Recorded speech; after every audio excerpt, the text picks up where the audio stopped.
Alô, alô, pessoal! Bem-vindos e bem-vindas a mais um vídeo de programação em JavaScript aqui do Tecnois. E hoje eu vou falar sobre filtros. Vamos aprender a fazer filtros. O que são filtros? São operações que a gente faz em cima de um array para eliminar elementos que a gente não deseja, né? Então, por exemplo, eu tenho um array aqui que tem 10 números e eu, por exemplo, gostaria de ter um array, filtrar esse array apenas os elementos pares, né? Então eu gostaria de ter alguma coisa do tipo assim, 2, 4, 6, 8, 10. Então eu tenho um array que tem os números de 1 a 10 e eu quero um resultado que tenha só os números pares desse array. Ou um outro exemplo, sei lá, eu quero só os números maiores do que 5, então eu quero o 6, o 7, o 8, o 9 e o 10. Então, não importa qual seja esse array, eu quero criar um jeito de, independente do array que eu receba, eu faço um filtro nele e escolha os elementos que satisfaçam uma condição. Essa é a minha condição de filtro. Ou seja, qual é a condição, qual é a pergunta que eu vou fazer para cada elemento para saber se ele está ou se ele não está dentro do meu critério de seleção. Então, por exemplo, a pergunta que eu faço nesse caso para cada elemento é: você é par? Aí eu pergunto para um: você é par? Não, um não é par, então sai fora. Você é par? 2? Ah, o 2 é par. Ah, então fica. E assim por diante. Então, é essa pergunta que eu faço para cada elemento que a gente chama de função de filtro, né? Então, eu vou aqui dar um exemplo, vou implementar o filtro do jeito procedural, do jeito mais antigo e mais simples e mais objetivo possível. Como é que eu faço isso? Então eu vou construir a resposta. Então a minha resposta ela começa com vazio, ou seja, por enquanto não tem ninguém que satisfaz a minha condição, a pergunta que eu estou fazendo para cada elemento, e aí eu vou percorrer os elementos. Com um for, então eu vou percorrer para cada elemento, que eu vou chamar de item of meu array. Então, para cada item do meu array, para cada elemento do meu array, eu vou perguntar: meu amigo, item, você é par? Né? Então, o que significa, o que é perguntar se é par? Eu vejo se o módulo do elemento dividido por 2, se o resto da divisão por 2 é 0. Se o resto da divisão por 2 é 0, significa que ele é par. Então, o que eu vou fazer? Eu vou pegar a minha resposta e vou incluir esse elemento. Então, essa é a pergunta. Fulano, o resto da divisão, da sua divisão por 2 é 0? É. Se é, eu coloco ele na resposta. Se não, eu não faço nada, porque a minha resposta só vai ter os elementos que satisfazem essa minha condição de filtro. Então, no final, console.log resposta. Então, se eu fizer rodar esse código, a gente vai ver, ops, tem um erro de digitação, resposta aqui. O que ele está dizendo aqui? Ah, deixa eu tirar isso aqui, que isso aqui está dando erro também. Está ali. Então, está ali, ó, a resposta 2, 4, 6, 8. Então, assim, bem simples o jeito, né, procedural de filtrar. Mas será que não tem um jeito melhor de fazer isso? Porque vamos supor que eu tivesse uma outra situação, né? Então, tem um outro, né? Então, aqui é a resposta 1. Resposta 1 é isso aqui, tá ok? Agora, vamos ver. Vamos supor que eu quisesse filtrar os elementos maiores do que 5. Então, eu vou criar um outro código aqui, resposta 2 igual a vazio. Aí, eu vou fazer o mesmo for item of meu array. E aí, eu pergunto: qual é a pergunta que eu faço para cada elemento? Perguntar se ele é maior do que 5. Fulano, você é maior que 5? Né? Então, se você é maior que 5, então eu vou incluir você na minha resposta 2. Resposta 2. Aqui, ops. Pronto.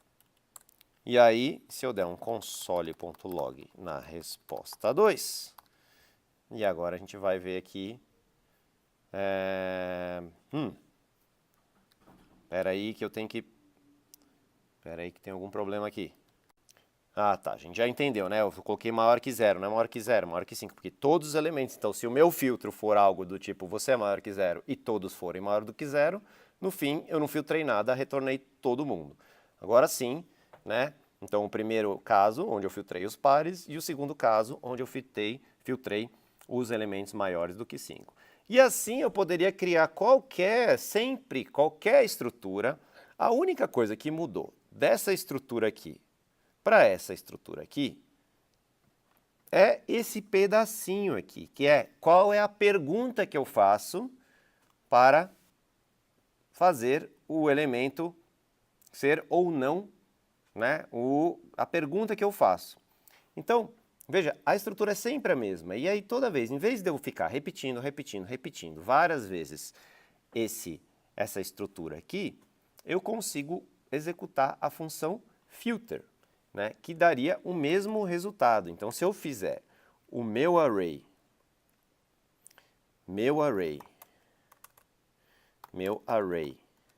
ponto filter, e aí eu passo o que dentro do filtro? Eu passo esse pedacinho aqui, o pedacinho que estaria dentro do if da pergunta que eu faço para cada elemento. Então, no caso aqui, se eu quiser saber todos os que são maiores do que 5, eu passo item maior do que 5. Só que tem um jeito especial de passar isso no JavaScript, que é através de uma função.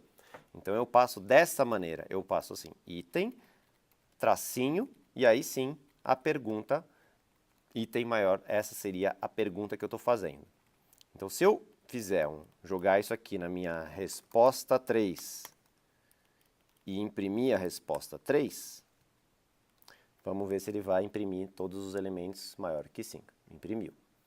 Então, esse é o jeito de usar o filtro. Mas como é que isso funciona? O que está fazendo por trás dos panos? O que é esse negócio aqui de botar aqui dentro desse jeito esquisito? Lembra que essa estrutura aqui seria o equivalente a passar uma função como parâmetro, tá? Então, isso aqui se traduz no seguinte: eu vou transformar isso aqui numa function, numa função.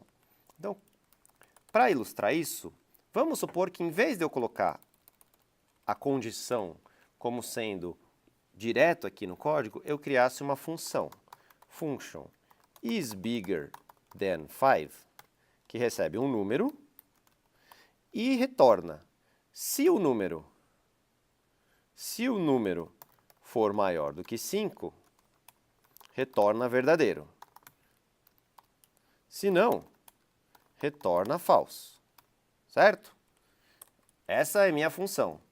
Ou seja, é uma função super boba, né? Que na verdade eu nem precisaria fazer ela, por quê? Porque, né, isso aqui já é a função que vê se um número é maior do que 5, simplesmente quer ver num maior que 5. Então, veja que essa estrutura aqui, esse if aqui, ele é meio redundante, porque se ele for maior do que 5, ele vai retornar verdadeiro. Então, ser maior do que 5 é verdadeiro. Ou seja, eu poderia simplesmente retornar o número maior do que 5. Certo? Eu não precisaria fazer tudo isso. Veja, isso que está aqui é exatamente igual a isso que está aqui. Porque se for maior do que 5, ele vai retornar true. Certo? Porque se for maior do que 5, é verdadeiro. Se não for maior do que 5, ele vai retornar falso. Então, eu já retorno o resultado da conta, em vez de fazer aquele if, né? Então, a minha função is bigger than 5, que recebe um número como parâmetro, retorna número maior que 5. Beleza. E eu posso substituir, em vez de chamar aqui, eu posso chamar essa minha função is bigger than 5. Aqui, passando, no caso, o item, que o item é o número que vai vir como parâmetro para a função e vai retornar. Então, essa estrutura aqui está dizendo o seguinte: toda essa estrutura aqui, eu começo com uma resposta, aí eu vou iterar por todos os elementos, aí eu vou ver se cada elemento satisfaz a minha condição, que é a pergunta que eu faço para ele para saber se ele entra ou não na lista, e aí, se ele fizer parte, eu coloco, se não fizer parte, eu não coloco. Então, no fundo, essa função aqui é a função que eu mando aqui. Então, eu poderia passar como parâmetro, em vez de passar aqui, eu passei a função inline, ou seja, eu passei a própria função, né? Porque lembra, isso que está escrito aqui é exatamente isso que está escrito aqui, tá? Isso é idêntico. Então, eu poderia passar dessa maneira aqui, né? Poderia passar dessa maneira aqui. Function, deixa eu aumentar aqui essa tela para a gente conseguir ver melhor. Só que assim, fica meio feio desse jeito, porque eu estou passando né, a função. Então, como eu já tenho a função definida aqui, tudo isso que está aqui, eu passei ela definindo ela inteira. Eu posso passar simplesmente assim, né? Passo só o nome da função, sem precisar passar todo o resto, porque ela já existe aqui. Então, essa seria a minha função de filtro, certo? Se eu rodar, vocês veem que continua funcionando. Então, o filtro, o que é o filtro no fundo? O filtro é uma maneira de eu tenho um array, e aí eu vou executar esse método, vou executar essa função do array, que chama filter, e essa função filter, ela vai receber uma função como parâmetro. Essa função que ela recebe como parâmetro, ela é a função que vai retornar verdadeiro ou falso, dado um determinado número, né? Então, é a pergunta que vai ter como parâmetro o número que veio aqui, que é cada elemento, no caso do array, e a resposta, que é sempre verdadeiro ou falso. A pergunta é, esse número é maior que 5? Ah, esse número é par? Esse número é positivo? Ou esse número é um inteiro? Esse número dividido por 5 é igual a 10? Pode ser qualquer condição, não importa. A condição de filtro é o que vai decidir. Qual que é a beleza disso? A beleza é que uma vez que eu defini as minhas funções de filtro, eu simplesmente não preciso ficar escrevendo todo esse código aqui de novo. Então, toda vez que eu for filtrar alguma coisa, em vez de escrever todo esse código aqui que tem 1, 2, 3, 4, 5, 6 linhas, eu simplesmente escrevo array.filter e passo qual é a função de filtro. Eu posso passar a função de filtro tanto inline, ou seja, daquele jeito que eu tinha feito, num maior que 5, né? Esse é um jeito de passar a minha função de filtro. Quando ela é uma função simplesinha como essa, é a melhor maneira. Ou eu posso definir a minha função aqui anteriormente, então como que essa função é uma função que recebe como parâmetro um elemento e devolve um booleano. Então, o que entra na função? Entra qualquer coisa, que vai ser os elementos do array. E o que sai da função? Um booleano. E aí, o que vai acontecer? Se o que retornar é verdadeiro, ele inclui aquele elemento no array filtrado. Se o que retornar for falso, ele não inclui aquele elemento filtrado. Então, como seria, por exemplo, para criar a função de filtro se o número é par ou não? Bom, muito simples, lembra? É só esse pedacinho aqui, que é o pedacinho que vai fazer parte da função de filtro. Todo o resto é igualzinho. Então, eu vou pegar isso aqui e vou colocar aqui como uma função inline, né? Item, o item módulo 2 igual a 0. Então, se eu imprimir agora, ele vai imprimir os elementos pares aqui, certo? Ou eu poderia definir essa função, function isPar, ou sei lá, é par. Estou misturando inglês com português aqui, mas não importa. Então, aqui. E aí eu retorno, o retorno. Eu vou copiar e colar aqui, porque eu estou com preguiça. O número dividido por 2, resto 0. Então, aí eu posso pegar isso aqui e simplesmente passar o é par. E aí eu vou executar e vai funcionar. Então, aí está a função de filtro. Esse é uma das características da programação funcional, né? Como que a função filtro é implementada, né? O que o JavaScript está fazendo por trás dos panos? Bom, eu vou fazer a minha função de filtro. Vamos supor que eu queira criar uma função de filtro, né, num array. Então, eu posso definir eu posso criar uma função de filtro aqui, ó. Eu posso fazer assim, ó. Filtra array. Vou criar uma function filtra array, que vai receber um array e uma função de filtro, que eu vou chamar de func, certo? E o que ela vai fazer? Ela vai fazer isso aqui, né? Todo esse negócio aqui. Eu vou pegar e vou ter uma resposta. A resposta começa vazia. Aí eu vou pegar e vou iterar por todos os elementos do array. Se a função aplicada a cada elemento, né, essa função que é a função de filtro, aplicada a cada elemento, for verdadeira, retorna, e aí eu retorno a resposta. Então, no fundo, esse filtra array, o meu filtra array, então vou mudar aqui, tá? Em vez de eu usar o filter que já vem no JavaScript, eu vou usar a minha função que eu criei, eu inventei um cara chamado filter array, que recebe um array e uma função de filtro, que é, no caso, o epar. E eu vou rodar e vocês vão ver que deu o mesmo resultado. Ou seja, é só um jeito diferente de falar da mesma coisa, gente. Então, é assim que o JavaScript implementa a função filter, né? E aí o que ele faz? Então lembra que você pode, como o JavaScript tudo é objeto, eu posso pegar o meu array, né? Meu array ponto, eu poderia definir, né? Rodar o meu array ponto filter, passando a função epar. Isso aqui vai ser exatamente igual ao que tem aqui embaixo.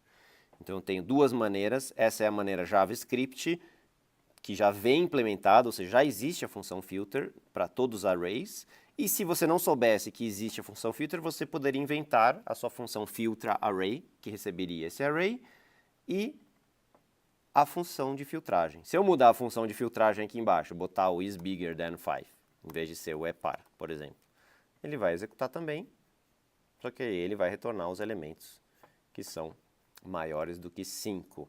Então, vamos pensar numa outra função de filtro aqui, ó, sei lá, vamos pegar os elementos que são menores iguais a 3. Menor igual a 3 de um número. O que ele retorna? Return num menor igual a 3, certo? Então aí eu vou passar aqui a outra função menor igual a 3. E aí foi 1, 2 e 3, o 3 inclusive, porque o 3 é menor ou igual a 3. Então a graça está justamente nisso, que eu não preciso, isso aqui é só para mostrar, tá, gente? Eu não preciso implementar essa filter array, não preciso dela, porque o JavaScript já me deu uma função chamada filter, que faz exatamente o que a minha funçãozinha que eu criei manualmente faz. Então eu posso fazer dessa maneira, que o resultado é o mesmo. Então, esse código aqui, ele não serve para nada. Esses códigos aqui de cima também não servem para nada. Eu posso jogar tudo isso fora, eu posso jogar tudo isso fora e ficar só com as minhas funções de filtro.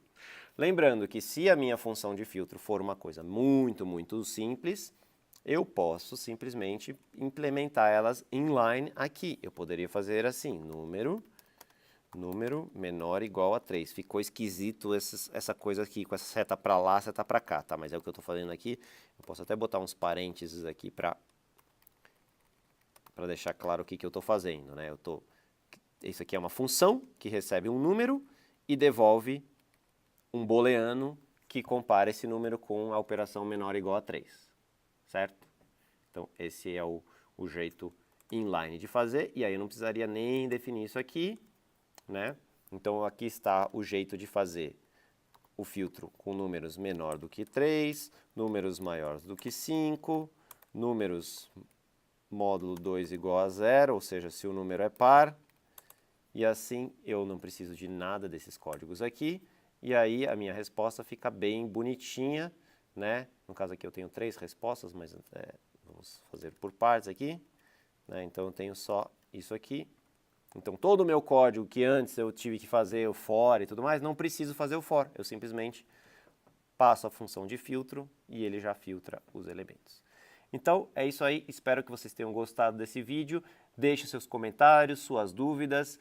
Assistam também o vídeo sobre map e reduce, porque tem relações. A diferença do map para o filter é que o map ele não vai filtrar nada, ele vai aplicar uma função, vai transformar os elementos num outro elemento, né? Então vejam também a função map e a função reduce, que são complementares à função de filtro, e se vocês entenderem isso, vocês vão entender tudo de JavaScript. Valeu, um grande abraço e sempre até a próxima!